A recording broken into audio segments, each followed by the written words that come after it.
And so I think it's important that you understand the clinical trial process.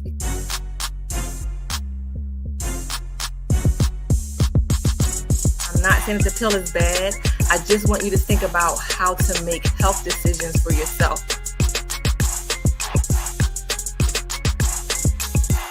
You want to be especially vigilant, especially staying on top of it. Once I got the information I needed, I started to move in that direction, how to make health decisions for yourself. In your mind, what would you say to brothers that's not vaccinated or just people in general?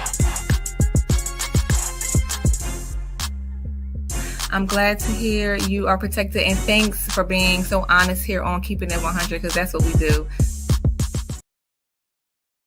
Hey, welcome to Keeping It 100, where we keep these open and honest conversations moving and make sure you have the information you need to make really good health decisions for yourself, for your family. I'm Dr. Kristin Motley, and as always, we do have a great show in store for you.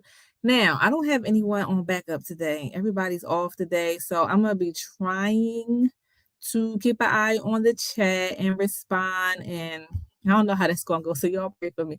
If I need to, after the show, I'll go back through and make sure all your questions and comments get answered, but please feel free to show us love in the chat. I'm going to do my best to keep an eye. So let me go on here and bring in my co-host, Georgie Mink Jr. Hey. There you go. He just took off the Superman cape. You all right before the show? Wow. Yeah, I'm here. Good afternoon, Doc. What's going on? Hey, how you living? What you been up to?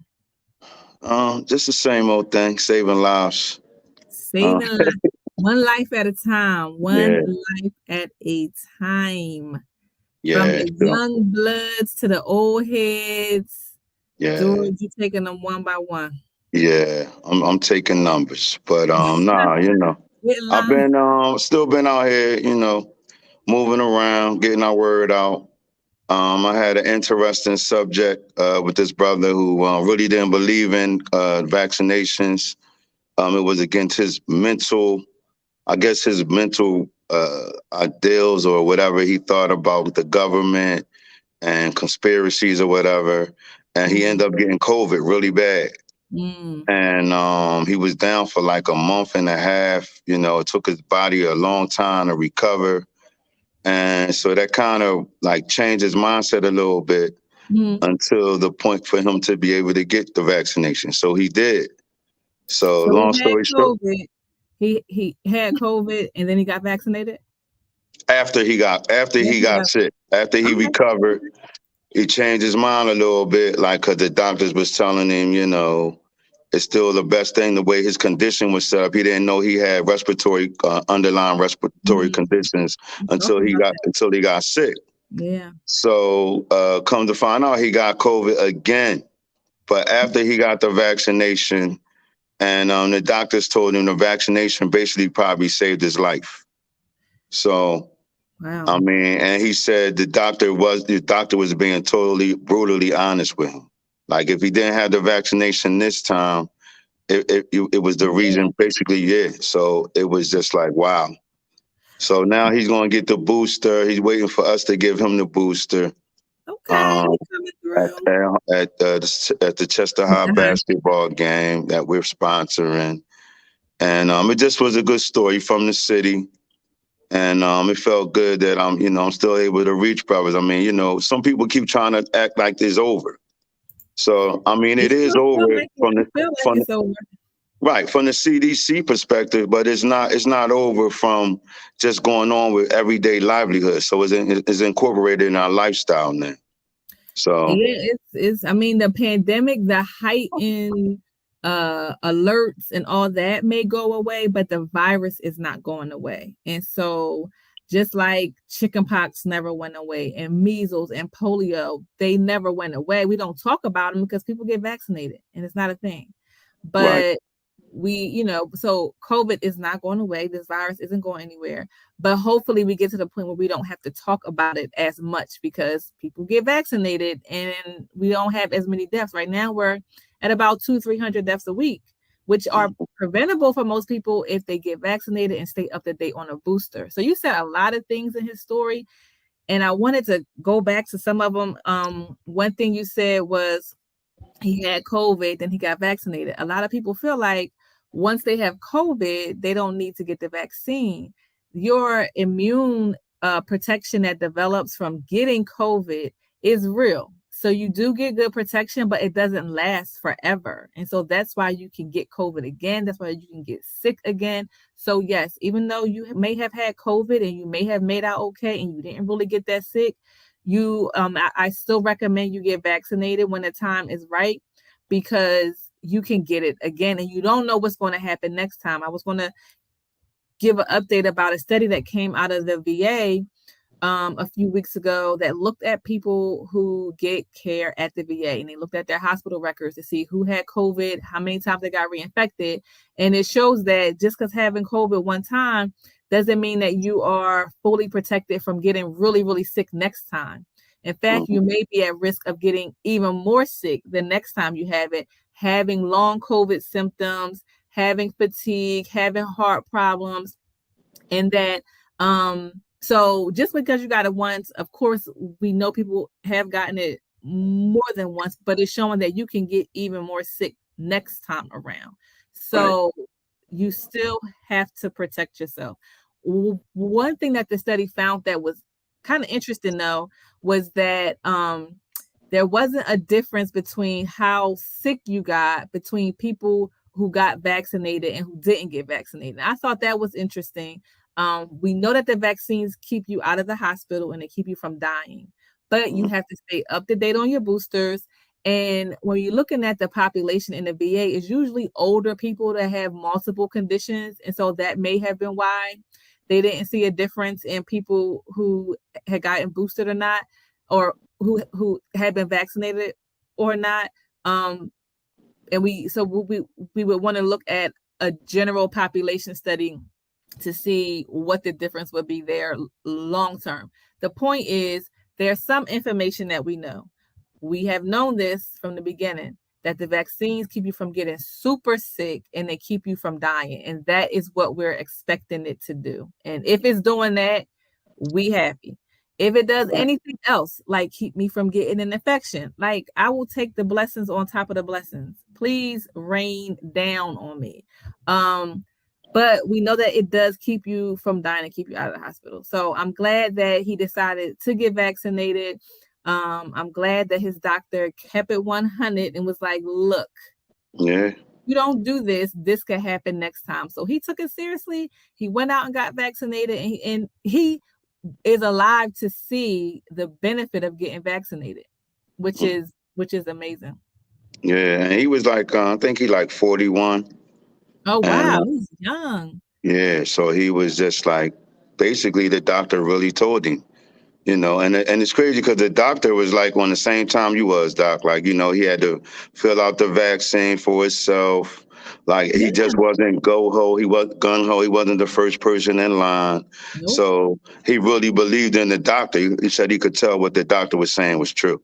So he was able to relate to him. And I think that was so important with the doctor sharing his own personal testimony and his own reservations about getting vaccinated. It made it more relatable. He could see himself, although he may not look like the doctor, he can see himself in the doctor. And I think that that's where the disconnect is a lot of times in healthcare. So if I'm a healthcare provider saying, well, I got vaccinated and I got my kids vaccinated, well, you should do the same. Like, what's the problem? And that's the kind of attitude we get a lot of times. Well, let me count the problems for you. First of all, I don't know you. First of all, second of all, I don't know your decision-making skills, how you came to terms with just hopping in line to get a vaccine. So it's like all the, I can't relate to you. So nothing you says matters to me. And that's how we feel a lot of times talking to our healthcare provider. So I'm glad that he kept it real and was like, yo, I want to try and get this vaccine either. Right. Because that made the difference. Like, that made the difference. And that easy conversation could have really saved his life. And so I'm glad that he was able to share that with you. I'm glad he's on board with getting his booster. One thing I want to say about that is I know that it's great to, you know, to know people who's providing services and to feel comfortable with them. But I also want people to feel comfortable with getting healthcare at convenient locations. So like you don't have to wait for us to do something. Right. There are many other providers that are offering the same service. You can go in to various pharmacies and urgent care centers, to your own provider. They may be offering it, so you don't have to wait until we're doing something, because our event could be 2 or 3 months down the line. And Yeah, I don't that's want you true. to put off doing something, waiting for us to, you know, to do, because we don't always have events coming up. We do have Right. one coming up at the High on December 2nd at the first game for the basketball team. And so I'm excited about that. So it's about 2 weeks away. It's not a long wait for him, but I just wanted to encourage people to not wait on us all the time. I'm honored. Listen, I am all the way honored. But I want you to hop on taking advantage of healthcare services wherever you can and as soon as possible. Right. Great advice, Doc.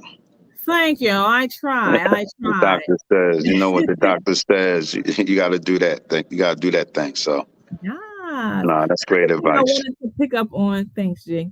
The other thing I wanted to pick up on is the fact that he didn't know he had lung issues until he had COVID, until something was wrong. And so we talked about that a few weeks ago when we brought on Nurse Rashid, who was talking about the booster and why it's important to get a booster. And he was talking about the flu. And we were talking about, you know, who should get a flu shot. And he said, young people who are healthy are, you know, are not at high risk of having, of dying or having severe flu symptoms that would land you in the hospital. So you're young, you healthy, you'll probably be okay if you don't get a flu shot. It's pretty much what he was saying. But the point that he was making was you have to know you're healthy. And it's not just about how you feel today. It's about having a physical exam and making sure your body is checked by a medical provider to make sure you are as healthy as you feel, because so many conditions are silent killers. Cancer, heart disease, high blood pressure, like it's so many silent killers that you don't know that you have it until you get checked out, until you get your screenings done. So while he may have been feeling good, he didn't know he had a lung condition. And this is where we gotta stop. We gotta stop finding out we have these health problems in the ER. We have to figure out a way to be proactive, to stay on top of our health, and to make sure we have what we need to live our best lives. And that means getting a checkup. And we're going to talk about that a little bit later, but I wanted to point that out because he mentioned he didn't know that he had lung problems. He's only 41 years old. He's so young. So I'm glad he found out, but I just want us as a people to do better with being proactive and staying on top of our health, not finding out stuff in the ER. Right. What you got to say, George? Yes. I'm just saying, Stop I playing can with actually me. relate to the, you know, as far as not being able to, not going to the doctors and, you know, so, I mean, you're basically talking to me and, you know, I know that's a big thing and I really want to start taking it serious. And actually his testimony kind of pushed me because, you know, we did a segment way back at, when we did our show in front of Chest Pen. Yeah. And I still didn't go to the doctors yet. I was on my way to doing it. Everything kept stopping me. And then hearing his testimony made me want to really go ahead and go forward and get the importance of why. So, I mean, you know, what's going on. And it's like, wow, it was serious because he was crying. So, and this is the brother I've been working on for months. Wow. He's like, oh, man, you just a COVID man. You know, he was just giving me that title. And then, you know, he ended up getting that and he just ended up having to use it and he used it as a testimony and it helped. So, I mean, we just got to really start taking it serious. And, you know, like you said, we're going to get into a little more detail of why. So, yeah. I mean, well, today's show, I really wanted to bring on someone to talk about the health insurance marketplace and open enrollment. So for people that don't have insurance through your job or you don't have insurance at all, and you want to get insurance, like now is the time to sign up. So you'll have insurance by January 1st.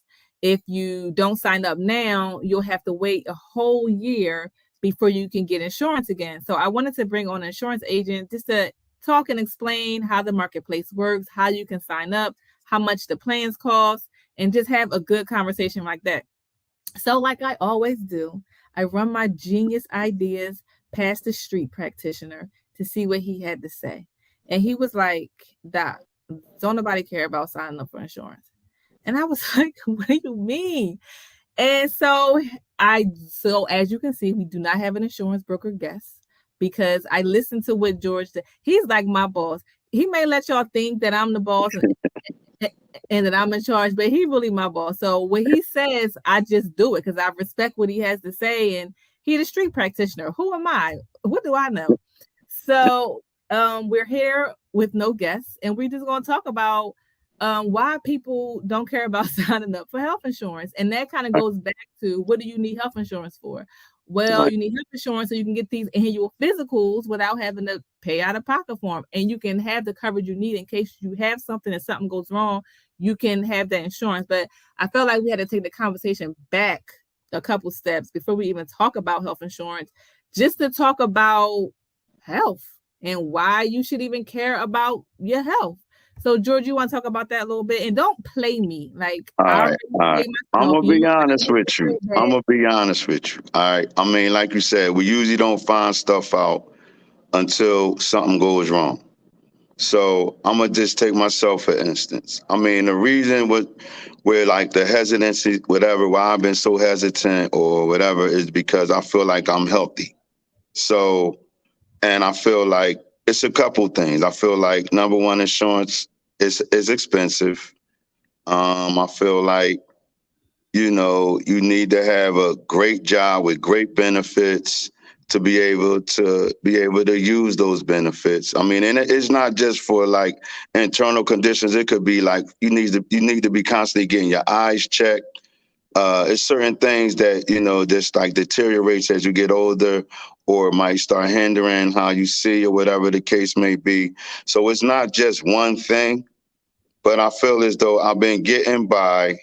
So, I'm either just going to wait till my wife get a job, with some good insurance, or, I'm going to just work the nonprofit up till we start having health insurance, which it might be too late. But in the meantime, I feel like if God keep waking me up every day, I'm going to just go off on prayer and just hope, that there's nothing wrong. But in all reality is that's the worst thing to do. So that means I'm putting it off, and it's bigger than procrastination because on any given day, I could be done and not knowing that I'm dying or something is like deteriorating my body, or, even aneurysms. Aneurysms come from nowhere. Like, it's so many things that could be taking place and we have no idea. So, I mean, I'm making excuses and I was like taking it lightly, but I actually really don't feel like that no more. Like, but that was my real hesitation. My hesitation was I'm still getting up. I'm still okay. I'm not, I'm still okay. I'm feeling good. I use my watch for my heartbeat. You know, what I mean? Like I'm taking steps every day, I really don't overeat.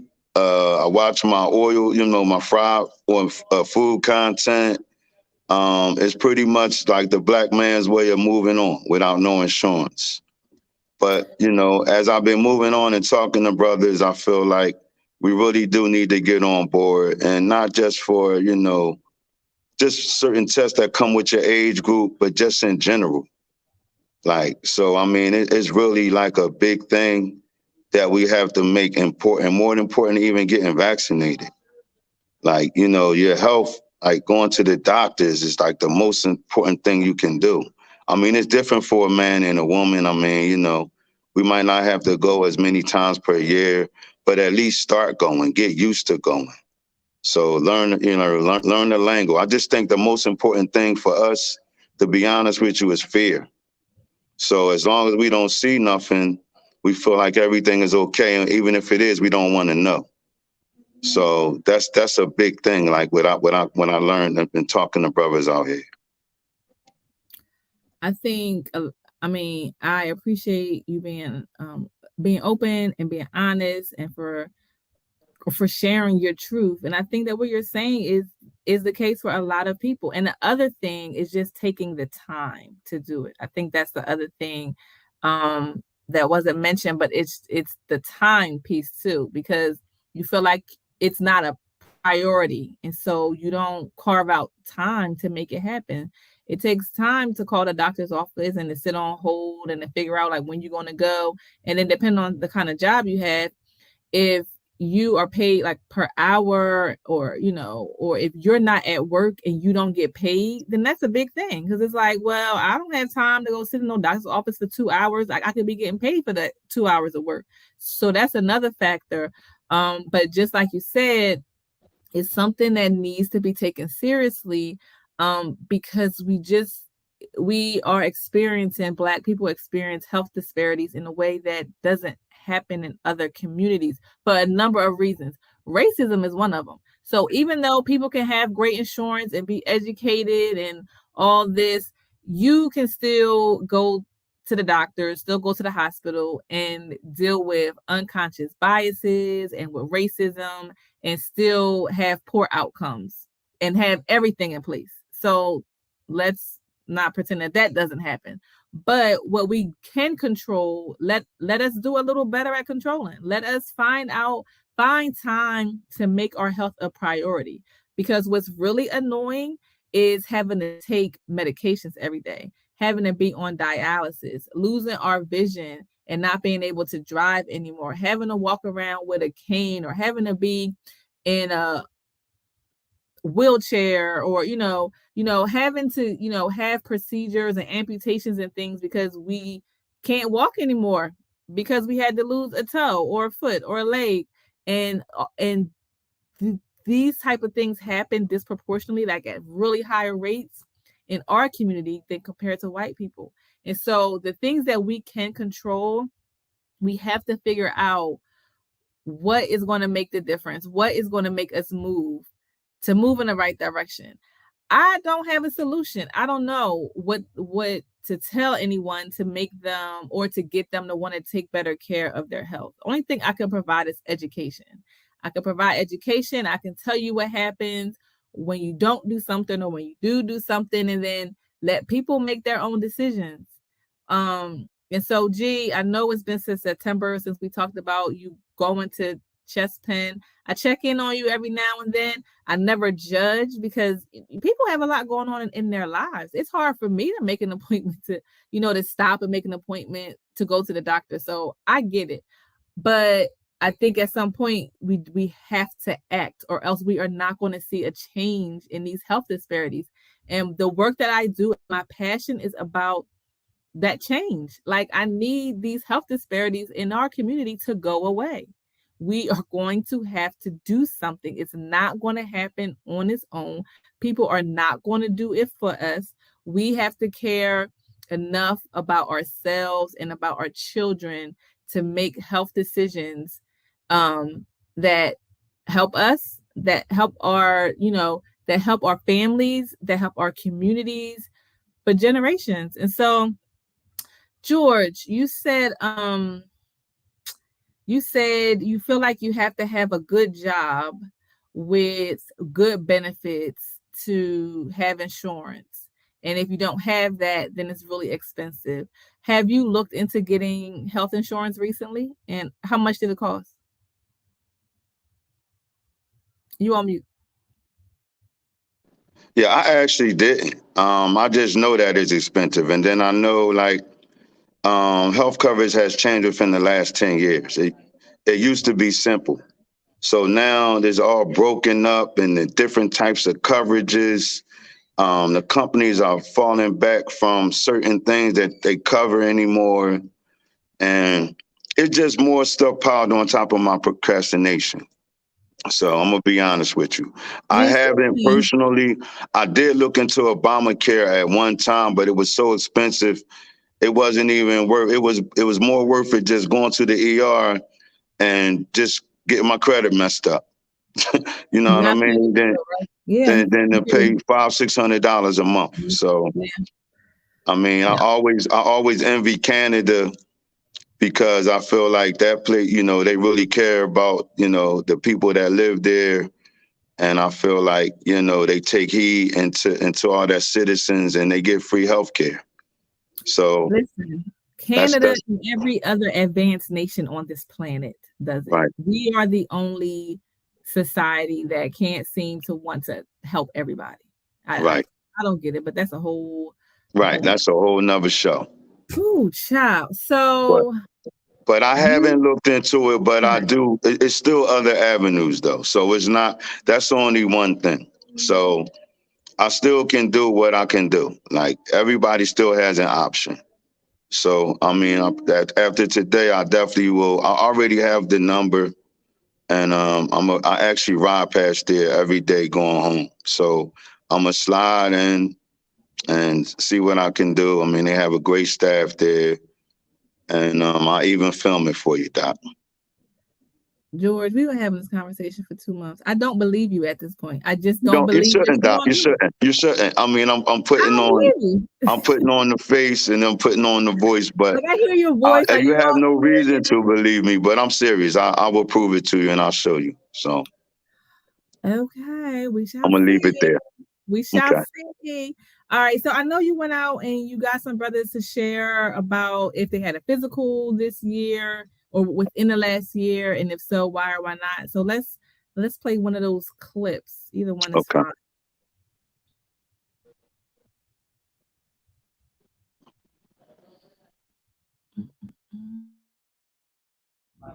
Hi, I'm Cooper Hudson. The question was, did I get a checkup in the last year? This year I actually didn't. Last time I got a checkup was almost 2 years ago. Reason B, you know, I just recently got the insurance that I have, you know, and I was tired of getting medical bills whenever I did have to go to the hospital for anything. And, you know, another one is I've been with the same woman for going on 8 years. You know, I'm a very loyal person. You know, and I never felt like I got stepped out on because I don't step out. And I haven't been in a situation where I feel like I needed a doctor for some type of reasons. But every year I at least try to get a physical to see where my heart is and things like that. Because I have a father who died in 2018 from cardiovascular disease. He had a heart attack at 51. I'm now 35, and that's not too many years to go. But thank you.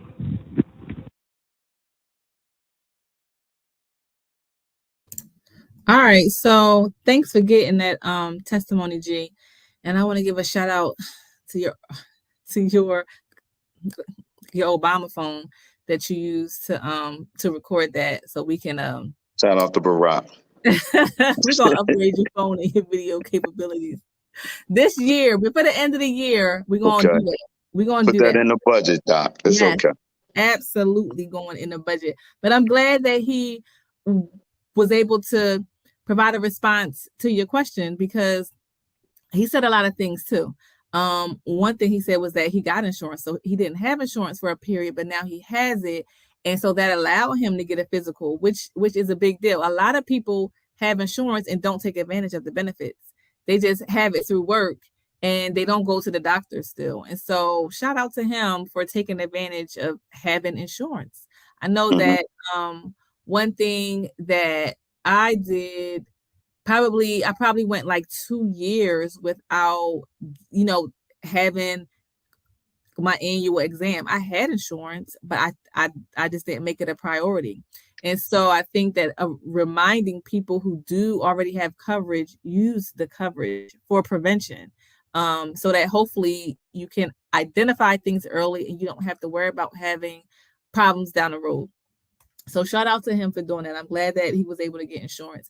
He also mentioned that he was in a relationship And I thought that was funny because we have another video where a young man talks about that. I don't know if we'll have time to get to it today, but he said too, he got a physical because he was changing relationships. He had ended one and he wanted to be sure that he was cool before he went into something else.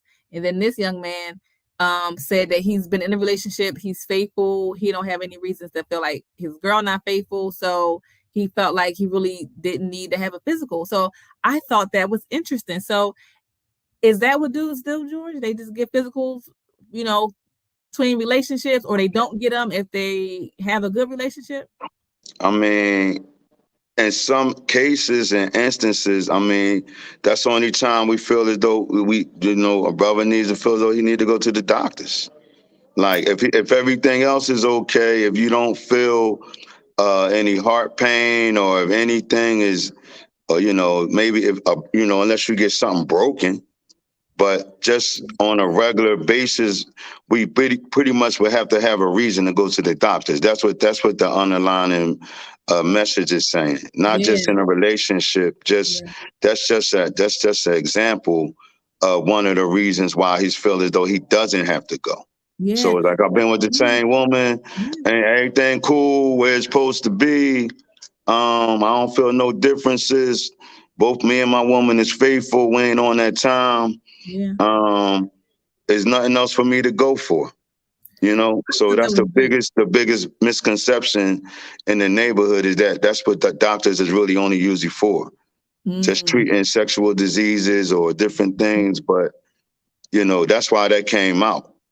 I love that, and I love that it came out in both of those videos, because I hadn't heard that before. So that kind of gives me something to think about in terms of educating young Black men about going to the doctor. Like, it's not just about the girl. It's not just about the relationship you in.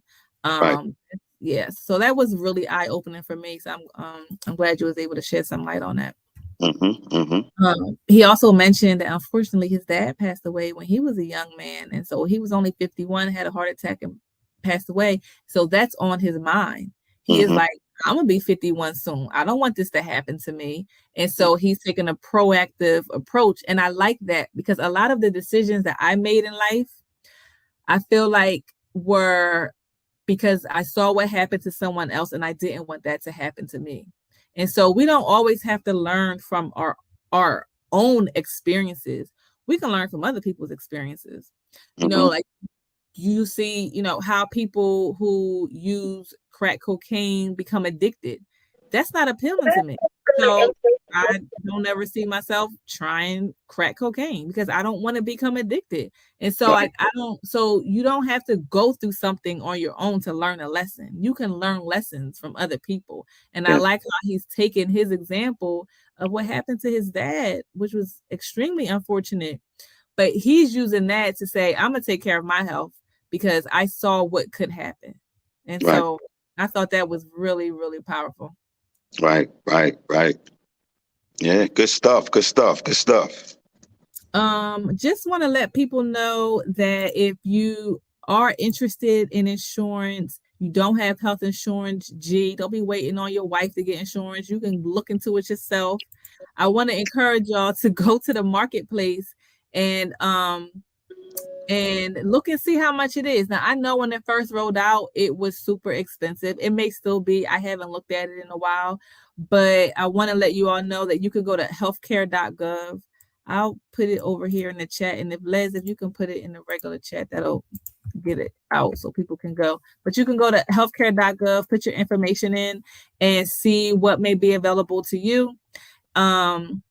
This is for anybody, and there is a deadline, so you can't do this months from now. I think the deadline is, I thought it was the end of the year, but I was talking to a broker. She said January 15th. I'm not exactly sure, but I know if you get coverage now before the end of the year, you'll have coverage that starts on January 1st. So go to healthcare.gov if you're looking for an insurance plan so you can be protected. You can also call over to Chest Pen. Chest Pen helps people to enroll in the marketplace insurance too.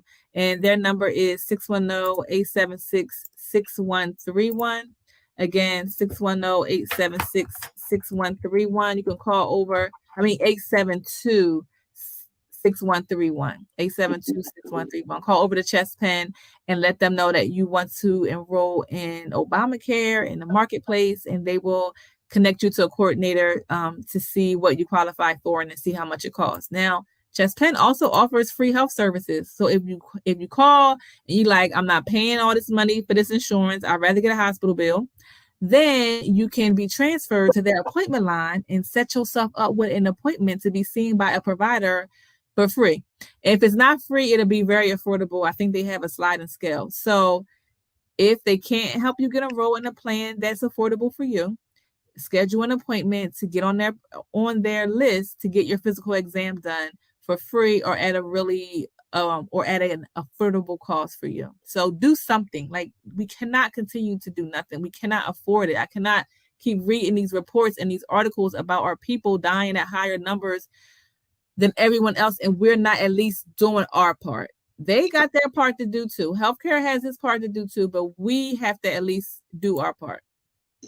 Want to remind you all that we are working with the Foundation for Delaware County to offer a film screening for the film Aftershock. It's a film on the Black maternal mortality crisis. We actually did a show on that a few weeks ago. It was an incredible show. So Aftershock is a documentary that follows two women who died around childbirth complications and the racism and all the disadvantages that we have that led to those unfortunate deaths. And so we're doing a film screening at Widener, and then we're going to follow up with a discussion with the leading characters from the film. What are not characters or actors, but the leading families from the film will be on a panel discussion to talk about their experience. That's going to be on Friday, December 2nd at Widener. The film screening will start at 1:00. So you can register for free. If you would like to come out. I will put another link up here. Wait a minute. I'll put another link in here in case you'd like to come. It's a free event. It's at Widener, 1:00 on Friday, December 2nd. And then after that, and if you don't catch that event, you can watch the film on Hulu. So it is on Hulu if you have Hulu. After that, the same day, Friday, December 2nd, we'll be at the High basketball game. It's the first game of the season. We're offering flu and COVID vaccines and COVID boosters. So come out. Remember, you don't have to wait until our event. I'm glad that you do because it makes my numbers look great. But I want you to take advantage of healthcare services at any time that's convenient. And if that means you get it done beforehand, let George know so I can be proud of his work. Let me know so I can feel good about myself and we'll still be happy. But you don't have to wait until the game. But we will be at the game on Friday, December 2nd. I can't remember what time the game starts, but we're going to start the clinic around 6:30. So come through and get your vaccine. Les says she only getting it from us. Okay, Les, we got you, girl. Don't worry. So that's all we got for today. Make sure y'all tune in. Not next week. We're going to be on vacation next week. I ain't going to be nowhere, but we just not going to be on the day before Thanksgiving. We're going to take a break, take a breather. So happy Thanksgiving, everybody. Enjoy time with your family. Make sure y'all test for COVID. I ain't even going to start on that.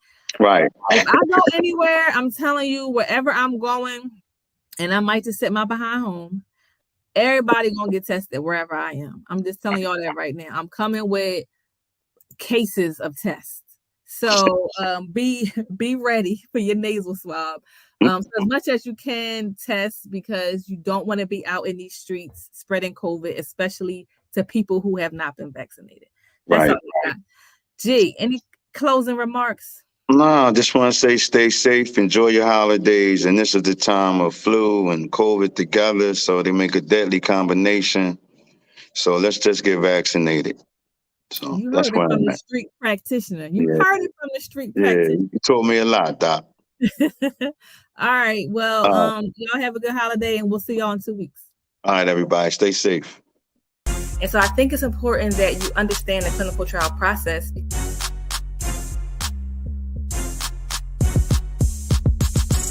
I'm not saying that the pill is bad. I just want you to